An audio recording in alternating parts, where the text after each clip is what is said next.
Every homesteader in the Judith Basin knows you build up, you stack logs, you raise walls, you fight the wind. But Marta Szabo is going down.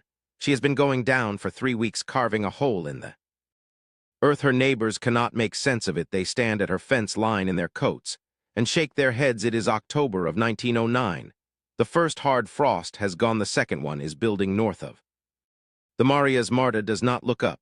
She has the hands of a woman twice her age, and a survivor's jaw. She came from the Carpathians, where her grandfather built his barn halfway into the earth to survive. She crossed an ocean, and a continent. She is not crossing back. Old Brennan watches from his horse. You're putting your cows underground. Marta. Brennan calls. They ain't moles, they'll die before January. Marta drives the spade and lifts turns. She drives it into the red clay again. You'll never get 'em back out. Brennan adds. You'll have yourself a beef seller. Is all his horse shifts. He rides on the neighbors watch and laugh at her madness. She has 8 cattle, 8 animals, representing everything she has since arriving in 1903, before the cattle was Andra's. A stonemason with a booming laugh. In 4 days after Andra's, there was only the land. The cabin was never meant for cattle. The winter of 1908 took 2 cows. The temperature dropped to 41 below zero. Barna and a young bull simply did not rise. One morning she found them stiff as fence posts, still standing in their stalls, which is a thing cattle sometimes do when the cold takes them fast. She cannot afford to lose more. These 8 cattle are her milk, her breeding stock, and her $4 to $7 land note. If she defaults, she loses the land. She has nothing. No husband, no family, no safety beneath her $4 to $7 by March 1st, or it all disappears. This is the arithmetic of her life in 1909. So she is digging. The hole is 12 feet wide, 20 feet long, and 8 feet deep. She starts where the barn was meant to stand, where Andras marked the footings and cleared the sod. She works from first light until the light fails. She burns a lamp after dark and keeps going. Her arms ache in a way that has moved beyond pain into a constant low music. She sings beneath the soil, cooperates. At first dark loam, root angled, then red clay, then the rocky substrate that defines the Judith Basin.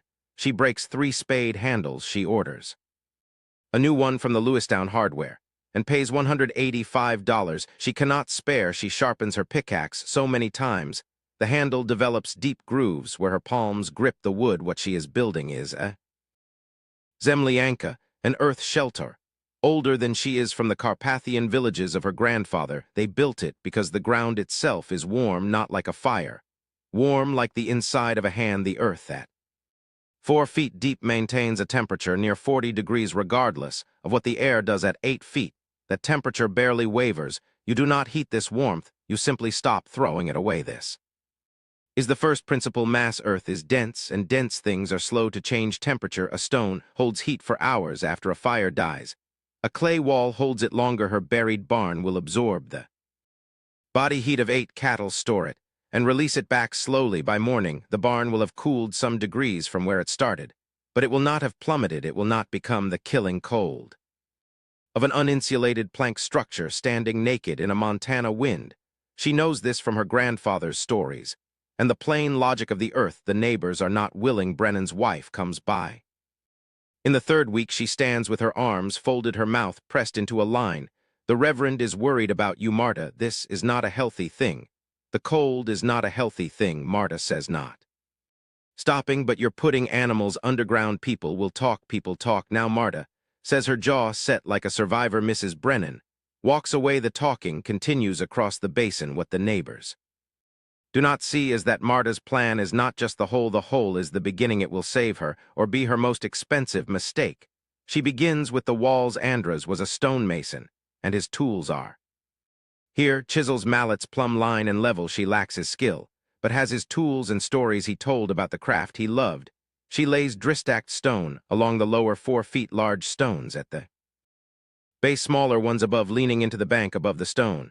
She cuts sod blocks, root-bound Judith Basin sod is thick, heavy, and breathes slowly. She stacks sod blocks in a running bond like brick 3 courses high, tamping each and filling gaps with soil. The combined wall, stone below, sod above, is 14 inches thick on all sides of the shelter. She hits the first setback in week 4. The east wall, where the soil is wetter, begins to slump. 2 courses come down in the night, spilling back into the excavation she spent days clearing. She stands in the gray morning looking at the pile and breathes. Through her teeth she rebuilds the wall with drainage channels and a gravel sump filled with fist-sized stones. This costs her 4 more days, but finally the wall holds against the earth. The roof is the problem. Boards cannot bear 2 feet of Montana winter snow. She has 11 lodgepole pine logs, tar paper, and more sod to build with. She uses the lodgepole logs as roof poles, laying them across the width at 18-inch intervals. She notches and ties them in pairs with wire, nearly doubling their resistance to bending. Then she layers tar paper across the paired poles to keep soil from sifting. Through then 18 inches of sod packed by hand and foot laid grass side down, then 4 inches of loose soil tamped and leveled, making the roof a continuation of the ground from 20 feet away. If you did not know it was there, you would walk across it. This is the genius of desperation. The roof does not shed the cold, it swallows it inside those walls.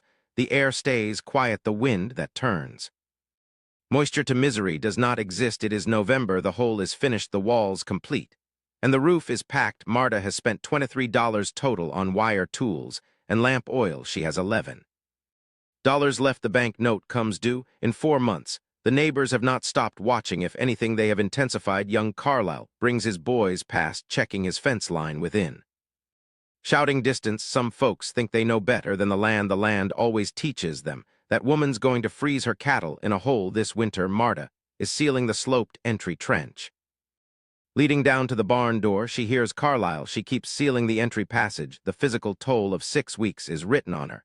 She has lost weight she cannot spare. Her right shoulder aches from the pickaxe work in a way that sleep cannot resolve. Her hands have cracked. She packs them with tallow and wraps them in cotton strips. She eats cornmeal and salt beef because cooking takes time. She does not have the money, is almost gone. There is forward or there is nothing. A second setback comes. The central roof span develops a visible dangerous sag. She crawls below and examines the poles. Feeling the terrifying give of the weight, she needs a ridgepole to carry the load. She does not have one. On Wednesday, she rides to the creek draw for a straight standing dead cottonwood. She fells it, limbs it, and gets her mule to drag it back. By Thursday evening, the ridgepole is seated in stone corbels. The sag stops. She sits in her cabin with chicory, allowing herself to feel the silence outside. The stars are savage. She thinks of her cattle safe beneath the earth. She thinks of Andras calling her a beaver. She almost laughs at the thought. She moves the cattle in on a Friday. They are suspicious of the descending ramp and sloped entry. She gets behind them, patient, until they are all inside, and the smell of them rises. She can see her breath only faintly where outside it had billowed like smoke. She checks Andras's medical thermometer. It reads 41 degrees inside, 19 degrees warmer than outside. No fire, no lamp, only the earth and the breathing bodies of 8 cattle. She writes the numbers in the ledger where she keeps her accounts. She does not tell the neighbors. She has nothing to prove to them. Not yet. The calm holds for most of November. The temperature dips and rises through 3 brief storms. Marta opens the barn to let the cattle drink from the frozen creek. Draw inside. The temperature stays between 38 and 47 degrees. The cattle are thriving. Their water does not freeze. They stand quiet, eating well in their stone room. She adds a ventilation chimney to prevent dampness from the cattle's breathing. She cuts a 6-inch hole through the roof sod and installs a stovepipe chimney. The chimney draws without fire, warm air rising into the cold Montana night. She caps the chimney with tin, snipped from a bucket lid, to stop snow packing. Brennan sees the pipe stub and tells his wife Marta has lost her mind entirely. They agree to check the cattle come spring. It would be unchristian not to. The real winter arrives on December 14, 1909, at 4 in the morning. Marta hears the sky tearing, a howl that drops an octave as it gains speed. She touches the wall and feels the cold pushing through like something alive. The December death hits with 6 to 3 mile winds and air at -29 Fahrenheit. By morning, it reaches -4 to 7. The wind does not pause for a single minute. Snow flies horizontal, forming solid sheets of ice that must be broken with a hammer. Brennan's cattle are in a plank barn he loses for the first night, found stiff in their corners. His daughter develops a fever running through the wind. He loses 3 more cattle. Young Carlisle's barn roof lifts in the 6 to 3 mile wind and goes. His cattle stand in open air at -4 to 7 degrees. Carlisle gets frostbite on 3 fingers of his right hand. Widow McCreary burns her furniture to keep her cattle alive. Her cabin holds at 22 degrees Fahrenheit. 6 to 3, below freezing. Marta's barn reads 51 degrees on the second morning. She reads the thermometer twice. 51 degrees outside is -4 to 7, 98 degrees of difference. She stands there. The cattle are calm. Their water has not frozen. The hay smells of summer. The wind is a muffled complaint from another world. She presses her hand against the wall. It is cool, but not cold. The thermal mass is working. Her grandfather's stories were true. Brennan comes through the horizontal snow, bent nearly double against the wind. He stands in her doorway, ice on his beard. I need to know about the hole. His voice is stripped of ease. Marta looks at him. Come in. She explains the thermal mass, the depth, and the stone walls to Brennan. She draws the design on her ledger with a stubby pencil. 51. Inside, she says -4 to 7. Outside, Brennan stares. By gum, he says finally. That is all. Carlisle comes on the third day, wind-battered, and hat in hand. She takes him down the passage into the warm, dark barn. The barn smells of hay and cattle. Holding 50 degrees, Carlisle stands. In silence, I told my boys you'd be wrong, my grandfather, she says, and the ground itself, it's always been warm. She walks him through everything. The stone, the sod, the depth, the ridgepole, and the ventilation chimney. She does not hold anything back. These are not secrets. They are old knowledge lost between the old country and the new one. They were buried under the ambition to build upward instead of inward, to impose on the land. The storm breaks on December 17th, after 3 days of -4 to 7 degrees and 6 to 3 mile winds. The Judith Basin loses 40% of its uncovered livestock, cattle, horses, and sheep. All familiar structures failed. Marta Szabo loses 0 cattle. Her 8 animals emerge in better condition than they entered.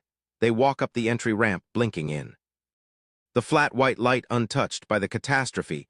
The neighbors come in January to look at the barn and ask quiet questions. Marta shows them the walls, the chimney, and the ledger's temperature readings.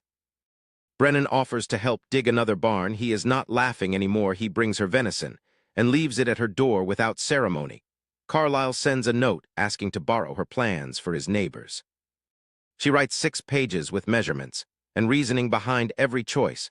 She leaves copies at the Lewistown post office for anyone who wants one. By February, 4 new earth-integrated barns are under construction in the basin. A widow in the next county begins a similar project. In March, modifying Marta's chimney, design a homesteader near the Musselshell writes to ask about the stone corbel technique for the ridgepole. A man in Alberta writes, I have been thinking about what the ground wants to give us. Marta keeps that letter in the ledger beside the thermometer readings. She recorded. She pays the bank note in February. 8 cattle survived, and 3 are carrying calves. She pays $4 to $7 to the Lewistown Bank, and she keeps the land. Andras is in the land he has become part of.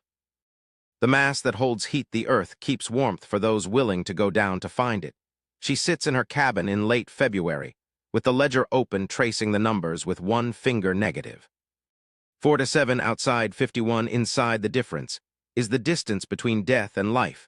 It was purchased with knowledge from her grandfather's stories, told by firelight in a village far away. Old knowledge waits in the stories of people we call backward, until the modern structures begin to tremble. Neighbors had their respectable above-ground structures that everyone agreed were the right way to build. When the December death came, those buildings gave up their warmth to the wind like water in fists. The earth gave nothing back. It simply held what it has always held underneath every doubt. The ground is warm. This has always been true. The question is only whether you are willing to go down to meet it. Perhaps you have never watched an animal freeze in a structure built correctly, following every rule. Perhaps you have never done the arithmetic of survival and found the answer coming up short. Perhaps you heard a voice dismiss an idea because certainty is comfortable and knowledge is strange. Marta Szabo's thermometer records are in the ledger -4 to 7 and 51 side by side. The barn is still down there, full of the quiet that belongs to things built to last, and the ground beneath it is still warm.